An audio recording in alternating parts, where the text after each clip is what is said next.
지지난주에 이어서 우리 잠언 22장을 한 번 더 이렇게 후렴부를 좀 살펴보려고 하고요.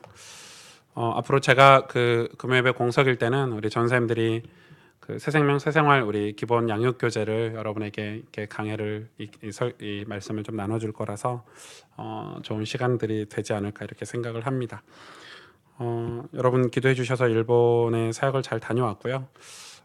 개인적으로 짧은 그런 시간이었는데 되게 많은 거를 좀 보고 또 느끼고 또 제 모습을 또 많이 이렇게 살펴본 그런 시간이었습니다. 그래서 오늘 또 돌아오는 주에 또 말씀을 통해서 그런 은혜들을 여러분하고 조금씩 나눌 수 있는 시간이 있지 않을까 이렇게 생각을 합니다. 오늘 이 능숙한 사람, 자기 일에 능숙한 사람 이렇게 말씀이 나왔죠. 이 자기 일에 능숙하다 이것만 이렇게 딱 두고 보자면 그냥 성공하는 사람들의 그런 습관과 같죠. 이 뭐든지 자기 일에 능숙해야 왕 앞에 설 수 있는 거죠. 단지 뭐 그 당시 상황상은 왕 앞에 선다는 것은 최고의 그런 숙련된 전문인이 아니겠습니까? 그래서 그냥 이 29절 말씀만 보면은 이 말씀만 가지고도 우리가 우리 삶의 교훈을 많이 얻을 수 있죠. 우리 일에 능숙할 때, 자기의 일에 능숙할 때 우리는 굉장히 많은 여유로운 삶을 살 수 있고 또 많은 가난하고 병든 자를 돕는 삶을 살 수 있고, 그래서 우리 후대들에게, 우리 자녀들에게 이 능숙함이란 단어를 굉장히 많이 가르쳐야 될 것 같습니다. 저도 이 잠언 23장 이 능숙한 사람이라는 이 말씀을 보고 제가 이 대학교 때 이 말씀을 보고 계산을 해봤습니다. 늦지 않았다. 저는 그때 굉장히 낙심하던 때거든요. 왜냐하면은 이 다른 친구들보다 이렇게 한참 뒤처졌기 때문에 모든 분야에서. 근데 그때라도 뭔가 하면 10년, 20년을 하면 내가 뭔가 이 전문성을 가진 사람이 될 수 있지 않을까. 그래서 성경도 읽기 시작했고 독서도 그때부터 시작했고 뭐 이 저축도 그때부터 시작했고, 여러분 이 저축도 습관이잖아요. 그래서 내가 누군가를 돕고 싶고 내가 이렇게 가난한 삶을 계속 살 수 없으니까 그때부터 저축도 시작을 했고, 여러분 그게 10년이 되고 20년이 되니까 어떻게 되죠? 나중에 그게 굉장히 값진 내 삶의 어떤 이 실력들이 되죠. 실력들이 되고 그 실력이 있으니까 여유가 생기고 또 많은 사람을 베풀고 도울 수 있는. 그런데 오늘 잠언 22장은 단지 그런 내가 성공하기 위한 능숙함을 얘기했을까요? 그건 아니죠. 우리가 앞에를 자세히 살펴봐야 되겠지만은 지금 그것도 하나님이 우리를 창조하신 원리고 섭리이기 때문에 맞는 말씀이에요. 그런 능숙함도. 여러분 이게 우리가 하다 보면 요령이 생기잖아요. 처음에는 서툴어요. 뭐 청소도 처음에는 서툴고 설거지도 처음에는 서툴어요. 그런데 하다 보면 능숙하게 되면 기술이 생기고 요령이 생기고 어떻게 하면 더 잘할 수 있을지 이런 지혜가 생기듯이 우리 삶에 이런 것들이 굉장히 중요하죠. 그런데 오늘 이 잠언의 말씀은 영적인 삶을 그 능숙함으로 비유를 하고 계시는 거예요. 그러니까 하나님의 창조 원리는 일반 사람들, 믿지 않는 불신자들에게도 똑같이 적용될 수 있어요. 그래서 결국은 자기 것에 능숙한 사람이 결국 왕 앞에 서게 되는 건데, 이게 영적인 것, 그러니까 하나님의 언약, 이 복음이라는 관점에서 능숙함을 오늘 설명을 하고 있는 거예요. 이 잠언 22장이. 그래서 굉장히 중요하고 있고요. 저는 오늘 이 능숙한 사람을 보았느냐 이런 말씀을 두고 우리 몇 가지 조금 점검을 하려고 합니다. 뭐에 이렇게 능숙하라고 얘기하냐면 오늘 22장 하반절에 보니까 오늘 17절에 보니까 너는 귀를 기울여 지혜 있는 자의 말씀을 들으며 내 지식에 마음을 둘지어다 이렇게 했거든요. 마음. 우리는 마음에 굉장히 능숙해야 됩니다. 신앙생활에 있어서 뭘 능숙하게 해야 우리가 하나님 앞에 설 수 있냐면 우리 마음을 들여다보는 일에 능숙해야 됩니다. 근데 여러분 진짜 중요한 진리 중에 하나죠. 믿음은 보이는 것을 따라가는 게 아니라 보이지 않는 것을 따라가고 믿는 게 믿음이죠. 근데 왜 지금 이 세계 교회가 어렵죠? 힘들죠? 여러분 제가 영국에 이렇게 몇 번 가보게 됐는데 그 영국에 가면 웨스트민스터 사원이 있죠. 어마어마합니다. 굉장히 아름답고 관광지 중에 최고, 영국 런던에 가면 최고 관광지 중에 하나죠.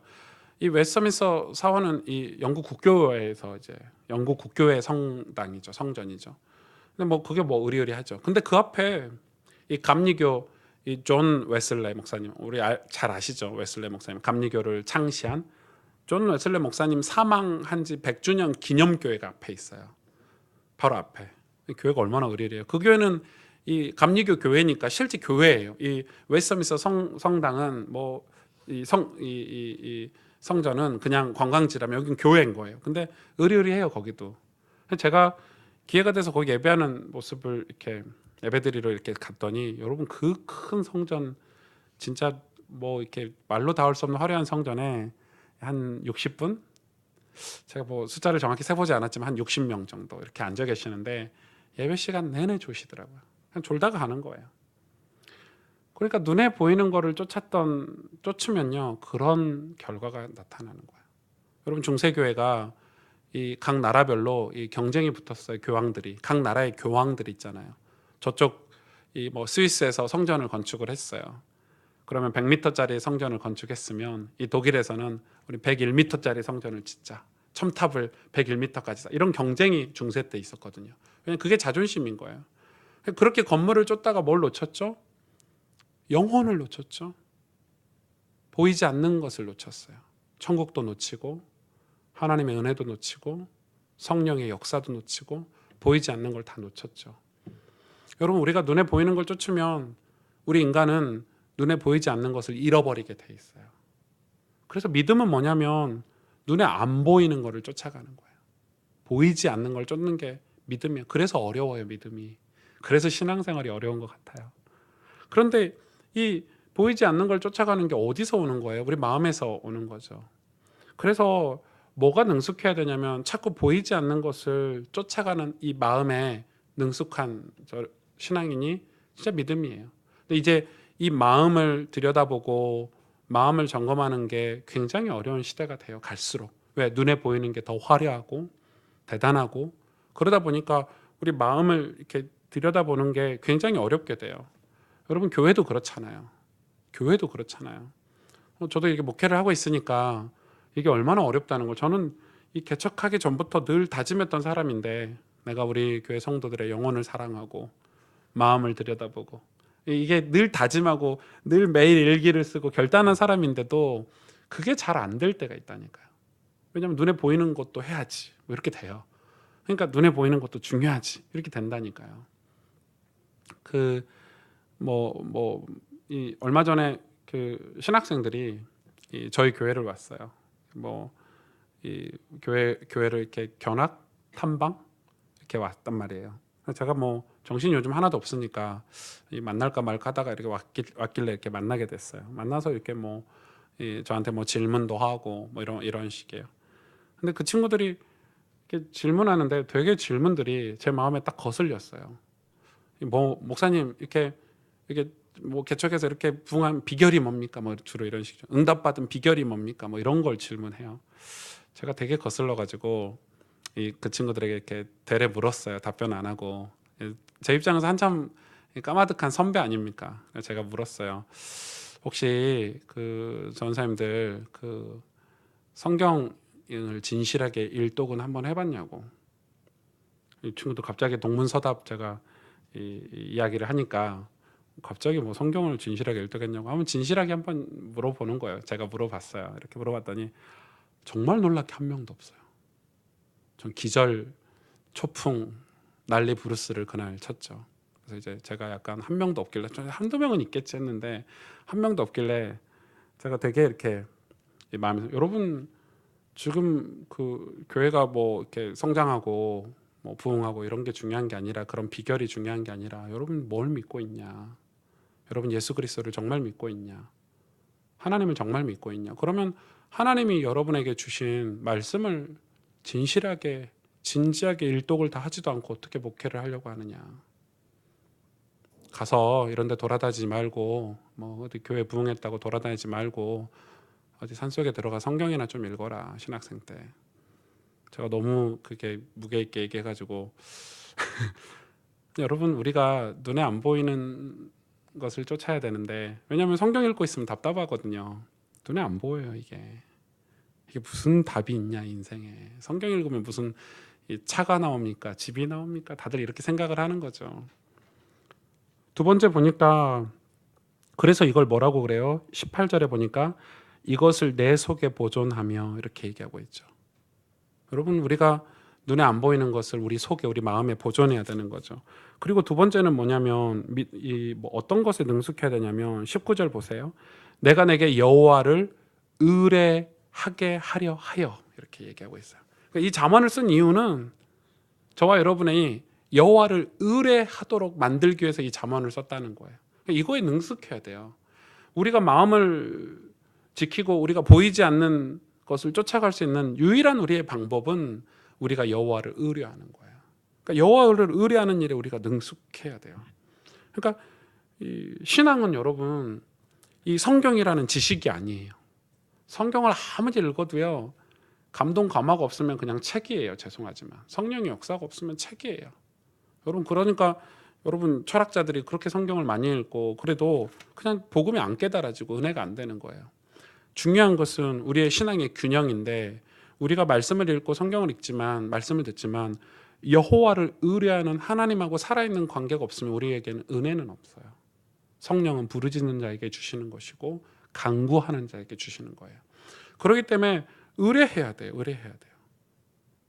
여러분 아무리 도구가 많아도 좋은 물건이 많아도 이걸 값어치 있게 써야 그게 가치가 있는 거잖아요. 돈이 아무리 많아도 값어치 있게 써야 가치 있는 거듯이 우리가 아무리 좋은 우리 삶의 축복을 많이 받고 많은 지식을 가지고 있어도 하나님을 의뢰해서 받은 은혜가 없으면요 그건 어떻게 되죠?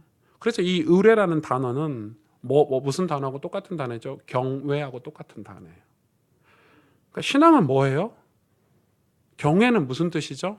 하나님을 우리 머리 위에 두는 거예요. 하나님 우리의 주인이시고 우리는 피조물이다. 인간은요, 인간끼리는 동등이에요. 인간은 내 앞에 두는 거예요. 사람을 머리 위에 두면 어떻게 되죠? 사람의 영향을 받게 되죠. 그리고 여러분, 하나님이 주신 결과물, 세속적인 결과물, 뭐 돈 이런 거는요, 우리 발 밑에 둬야 돼요. 돈을 머리 위에 두면 어떻게 돼요? 돈이 우리 인생을 지배하겠죠. 돈의 노예가 되겠죠. 그러나 하나님이 우리 머리에 있으면요, 하나님이 주시는 말씀이 우리 온 몸을 덮어서요, 우리 발 아래 있는 것들을 가치 있게 쓸 수 있는 거예요. 똑같은 돈이어도. 그리고 사람과 동등된 사람들과 좋은 관계를 맺을 수 있겠죠. 이 사람의 영향을 받는 게 아니에요. 사람은 동등돼요. 여러분 목사라도 여러분하고 동등돼요. 제가 강단에 서서 이 순간 하나님께서 저를 통해서 역사하시겠지만은 여러분 저도 여러분처럼 똑같은 사람이에요. 똑같이 노력하고 애써서 은혜 받으려고 하지 않으면 은혜를 받을 수 없어요. 그러니 우리가 하나님을 어디에다 둬야 돼요? 우리 머리 위에 둬야 돼요. 하나님을. 그게 경외라는 단어의 뜻이에요. 의뢰하다는 거예요. 하나님으로부터 모든 걸 공급받는 거예요. 하나님 우리의 주인이시고 우리 삶의 모든 영광을 하나님께 올려드리는 거예요. 그게 의뢰하는 거예요. 의뢰가 없으면 어떻게 되죠? 이 의뢰라는 삶이 없으면 여러분 아무리 우리가 실력이 뛰어나도요, 그 실력은 사람을 죽이는 실력이 될 수 있어요. 그러나 실력이 뛰어난 게 하나님을 의뢰하는 삶이라면 그 실력은 사람을 살리는 실력이 될 수 있는 거예요. 제가 몇 주 전에도 그 가스펠 편지에 글을 썼죠. 우리 교수님이 그러셨다니까요. 박영동 교수님이란 분이 이렇게 말씀하셨어요. 신학이라는 학문이 하나님께 은혜를 받지 않는 사람의 손에 들어가면 사람을 죽이는 이 무기가 되지만 신학이라는 이 학문이 하나님과 교통하고 은혜가 있는 신학자의 손에 들어가면 세상을 살리는 도구가 된다는 거예요. 여러분 진짜 그래요. 그게 굉장히 중요하죠. 그래서 우리 머리 위에서 말씀이 우리 삶에 내려와서 온 몸을 적셔야 이 땅에 우리가 가지고 있는 모든 도구들이 우리 몸의 도구들과 우리 발밑에 있는 것들이 가치 있게 쓰일 수 있다는 거예요. 그래서 여러분 우리는 하나님을 의뢰하는 일에 굉장히 능숙해야 돼요.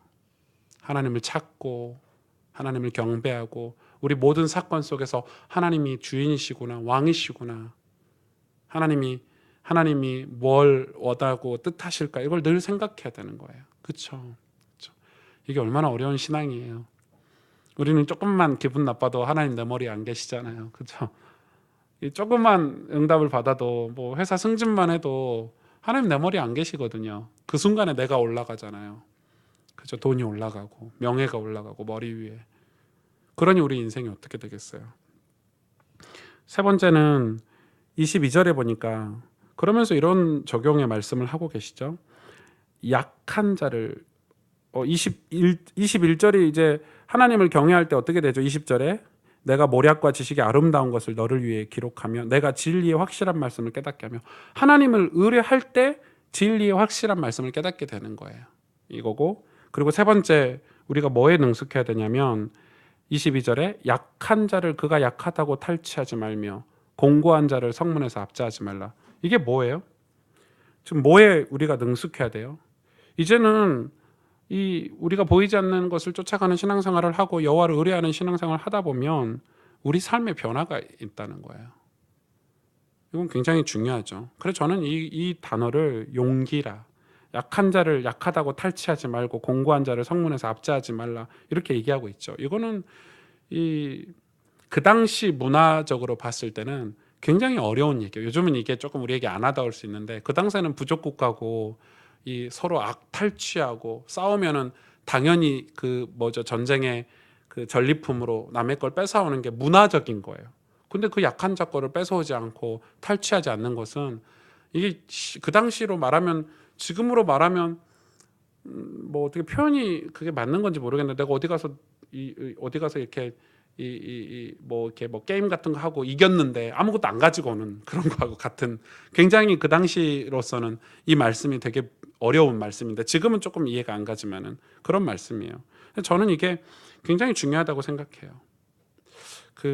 제가 미국이나 뭐 캐나다 이런 데 가면 가끔 이제 지금이야 뭐 호텔에 가서 자는데 불편하니까 옛날에는 이제 뭐 장로님 집, 뭐 권사님 집, 뭐 선교사님 집 이런 데서 이렇게 많이 잠을 자죠. 가면 꼭 뭐가 있냐면 대한항공에서 나오는 담요 있죠. 비행기 타면 나오는 담요. 그게 집집마다 다 있더라고요. 저는 그거를 비행기에서 주나? 그래서 제가 어느 날 타보고 그게 되게 좋긴 해요. 담요가 그 보라색 담요가. 제가 물어봤더니 승무원한테 주는 거 아니래요. 그래서 제가 한 번은 이제 그걸 알고 이 설교 들으시면 안 되는데 아무튼 제가 모 나라에 집회를 가서 이제 물어본 거예요. 여러분 집에 다 이렇게 대한항공 담요 있으시면 손 들어보라고 제가 유도 신문을 좀 했죠. 우와 한 절반이 드시더라고요. 손을 이렇게 드는 거예요. 그래서 내가 그렇구나 여러분 다 도둑놈이십니다. 했더니 깜짝 놀라시더라고요. 제가 그래서 물어봤어요. 그 대한항공 담요를 왜 가지고 오냐 했더니 이제 막 사람들이 하는 얘기예요. 두 가지 이유가 있더만요. 하나는 그게 아이들 덮어주는데 되게 좋대요. 얇고 이래서. 그리고 또 하나는 휴대하기가 너무 좋으니까 어디 여행 갈 때 차에 두고 이렇게 쓰기 좋다 뭐 이런 식으로 굉장히 담요를 잘 만들었잖아요. 근데 그걸 다 이제 훔쳐오신 거죠. 몰래 가져오신 거죠. 그래서 이제 하는 말이 남들 다 가져간다는 거예요.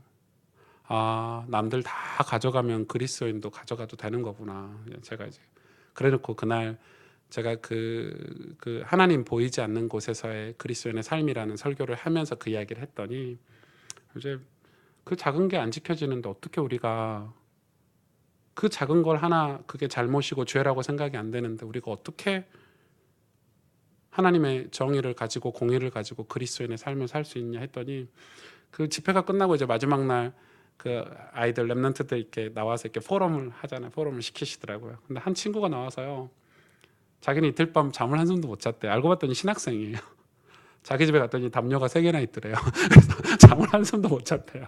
내가 이래가지고 어떻게 신학생이 될 수 있겠나 뭐 이러면서 이야기를 하던데 지금 우리가 약한 자를 약하다 하고 탈취하지 말라고 이렇게 예수님 하나님께서 말씀하신 것은 단지 뭐 남의 걸 훔치지 말아라 훔쳐라 이 말이 아니라 우리가 영원한 것을 진짜 천국을 쫓는 하나님의 백성이 맞고 하나님을 경외하는 삶을 살면 우리의 그런 삶들이 변화가 된다는 거예요. 그게 변화가 없으면 세상의 그리스도인은 빛이 될 수 없고 소금이 될 수 없어요. 저는 그렇게 생각해요. 우리가 진짜 용기 있게 도전해야 될 것은 그런 거예요. 우리가 정말 하나님의 말씀이 우리 삶에 적셔져서 우리가 그런 부분을 회개하고 돌이키고 그래서 하나님 앞에서 보이지 않는 곳에서도 하나님 앞에서 살 수 있는 그 믿음의 도전을 할 때 세상 사람들이 불신자들이 우리를 보고 야 정말 하나님 살아계시는구나 라고 말할 수 있는 거지 우리가 지금 말하고 있는 복음은 다 입만 복음이에요. 입복음이죠. 다들 그래요. 내가 전도자인데 막 화나셔가지고 내가 전도자인데 나에게 함부로 하시다면서 막 아니 알겠는데 그 기분 나쁘신 건 알겠는데 내가 전도자란 말은 좀 안 하셨으면 좋겠다고 민망하고 손이 막 이게 꼬부라지고 막 이런다고. 여러분 성경을 보세요. 아브라함이 이 헤브론 땅에 이 막벨라고를 살 때 헷 족속이 그때서 얘기했어요. 당신은 하나님이 보내신 우리의 지도자입니다. 그 몇 살 때예요? 여러분 초대교회가 처음부터 불신자들이 그리스도인이구나 저들이 이렇게 말하지 않았어요. 이런 삶이 시작될 때 회개가 일어나고 우리의 삶에서 용서가 일어나고 사랑이 일어나고. 여러분 우리는 우리 교회 안에서만 해도 우리 교회 안에 얼마나 연약하고 힘든 분들이 많이 와요. 우린 그걸 들여다보고 용서해주고 사랑해주고 우리 아이들에게도 아이들의 마음을 살펴보고. 여러분 그게 맞죠. 그런 믿음의 용기가 우리에게 신앙의 도전이 돼야 되는데 우리는 자꾸 다른 걸 도전하려고 해요. 뭘 도전합시다 해가지고 막 뭘 만들어내는데 그게 아니라 성경은 우리에게 이런 삶을 가르치고 있는 거예요. 그러면서 이야기하고 있죠. 24절에 그 다음에 네 번째는 뭐에 대해서 능숙해야 되냐면 노를 품는 자와 사귀지 말며 울분한 자와 동행하지 말지니 그의 행위를 본받아 내 영혼을 올무에 빠뜨릴까 두려워함이라. 이게 뭐예요? 분별해서 살라는 거죠. 구별해서 살라는 거예요. 저와 여러분은 하나님 영원한 것을 쫓고 하나님을 의뢰하고 믿음의 도전을 하는 구별된 거룩한 하나님의 백성이에요. 세상과 구별해서 살라는 거예요. 그거에 능숙한 사람이 되라는 거예요. 우리는 자꾸 세상과 구별해서 살아야 돼요. 그렇지 않으면 노를 품는 자와 사귀고 울분한 자와 동행하고 울분한 자와 동행하면 그 행위를 본받아 내 영혼을 올무에 빠뜨릴까 합니다. 여러분 우리가 그런 자들을 전도해야 되고 사랑해서 복음도 전해야 되겠지만 우리의 거룩을 우리는 지키고 살아야 돼요. 그래서 뭐라고 해요? 지계석을 옮기지 말라는 거예요. 선조들이 세웠던 지계석을. 하나님이 우리에게 주신 복음, 하나님 우리에게 주신 신앙, 그거 지키고 살라는 거예요. 그게 우리가 능숙해야 될 삶이에요. 우리가 확장도 해야 되겠지만 그래서 많은 교회들이 세상과 타협하죠. 적당히 좀 해라 뭐 이렇게 얘기해요. 그 말이 이해가 돼요. 적당히 하는 게 이해가 돼요. 저도 충분히 그렇게 얘기를 해요. 좀 적당히 해도 또 융통성도 가져도 좋죠. 그러나 이 신앙, 우리의 거룩한, 우리의 구별된 삶을 그거는 우리가 지켜야 되는 거예요. 그 구별된 삶에 대해서는 우리가 능숙해야 돼요. 여러분 결과적으로 불신자들이 우리가 그들과 어울려 놀면요, 나중에는 그들이 돌아올 곳이 없어요. 그러나 우리가 구별된 삶을 살 때 그들이 돌아올 곳이 있어요. 구별된 곳에 하나님 돌아오게. 여러분 이건 굉장히 중요하죠. 그래서 여러분 네 번째, 우리가 구별된 삶, 거룩을 우리는 능숙하게 살아내야 돼요.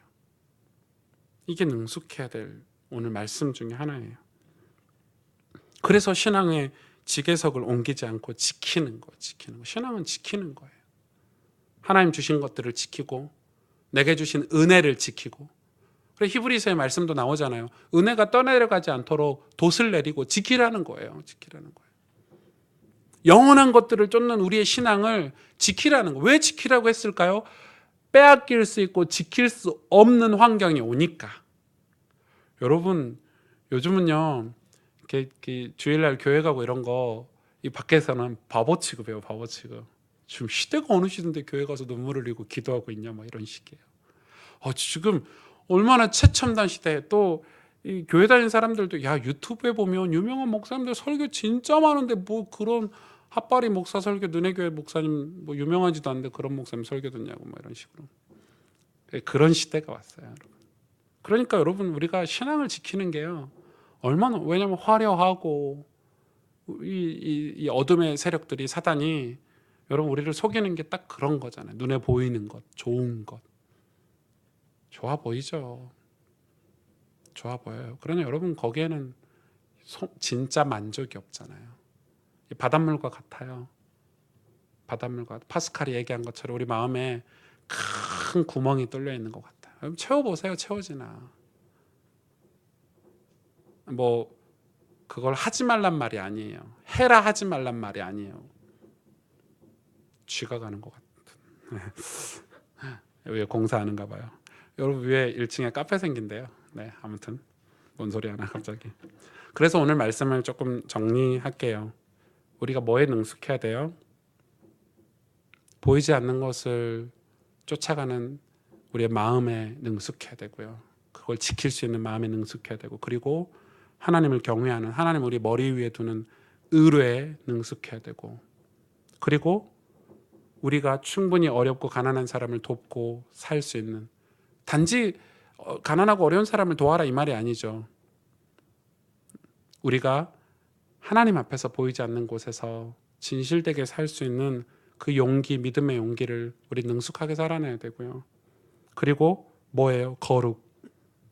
세상과 타협하거나 그들과 사귀거나 하는 그런 마음으로 그들의 행위를 뻘받아 내 영혼을 올무에 빠뜨리는 짓을 하지 말고 하나님 우리에게 주신 신앙을 지키고 복음을 지키는, 그래서 그 거룩을 지키는 삶에 우리는 능숙해야 된다는 거예요. 이렇게 능숙한 사람이 왕 앞에 설 것이요. 이 왕은 누구예요? 물론 이걸 그냥 읽으면은 나라의 왕이 될 수 있지만 우리 주님 아닙니까? 만왕의 왕 대신 여호와 하나님 아닙니까? 우리가 하나님 앞에 설 수 있는 거예요. 보이지 않는, 우리가 이 능숙한 삶을 살았을 때 우리가 살아계신 하나님 앞에 우리가 설 수 있는 거예요. 그것처럼 복된 게 어디 있어요. 그래서 하나님께서 착하고 충성된 나의 종아, 네가 수고했구나. 여러분 이 말씀을 나중에 마태복음의 산상수훈을 한번 읽어보시면 확 공감이 돼요. 공감이 돼요. 마음이 청결한 자가 복을 받고 마음이 애통한 자가 복을 받고 천국을 보게 되고, 이게 지금 성경을 제대로 읽으면 전부 우리의 마음 얘기를 하고 있어요. 여러분 앞으로 우리 시대는 외모 지상주의나 물질주의나 이 외적인 것에 굉장히 화려한 시대가 올 건데, 그 세상 속에서도 진짜 쓰임받는 사람들은 이 마음이 굉장히 뛰어난 사람들이 쓰임받게 될 거예요. 여러분 연예인들도 그렇고요, 정치인들도 그렇고. 그래서 여러분 밖에서도요, 쓰임받는 사람들은, 귀하게 쓰임받는 사람들은 그런 마음의 실력이 있는 사람들이 쓰임받게 될 거예요. 왜냐하면 하나님이 그렇게 창조를 하셨어요, 세상을.